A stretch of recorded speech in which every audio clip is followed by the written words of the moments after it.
hell are you doing here?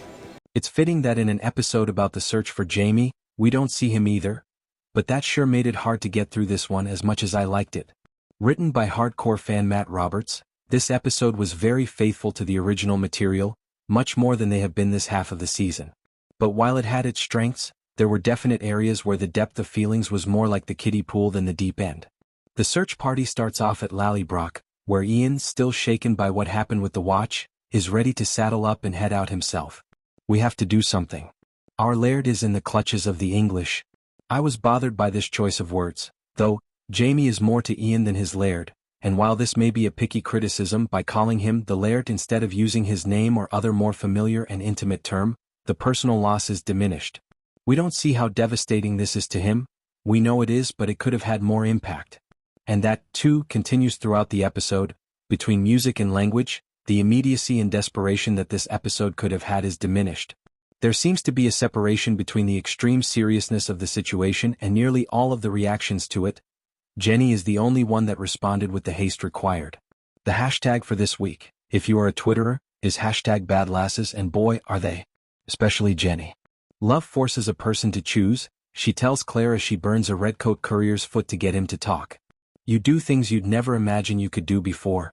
And that's what we see throughout the entire episode. Claire, Jenny and Murtagh forcibly pulled out of their comfort zones to do what is necessary to find and free Jamie, whom they all love. Is the love of a brother or a foster son as deep as the love of a wife for her husband? Jamie is fortunate to have so many people with such deep feelings for him. Can you imagine dour, tight-lipped Murtagh getting up on stage for anything less than Jamie's life? Of course not. But yet here he is, attempting to do the sword dance to attract attention to himself and Claire, so that Jamie will hear and come to them.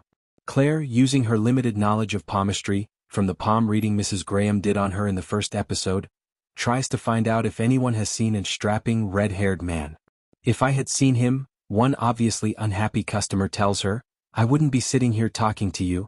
When Claire urges Murtagh to sing to jazz up his lackluster performance, he decides that she needs to be the group's singer.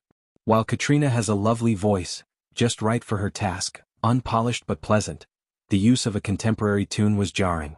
It brought the viewer out of the search and made the scene lighthearted, where it definitely should not have been. The light mood is thankfully interrupted when they discover that a band of gypsies has seen how successful they are with their unusual song and poorly done sword dance, and decide to duplicate their act, but do it all better. Claire and Murtagh are furious at this. After all, if Jamie hears of the Sassenach performer but it's the wrong one, he will miss the people looking for him and may put himself further in danger. Ward, the gypsy leader, realizes that Claire and Murtagh aren't what they seem to be. You have a servant? Clearly you're in no need of funds. A respectable English lady traveling through the Scottish countryside posing as an itinerant performer? No.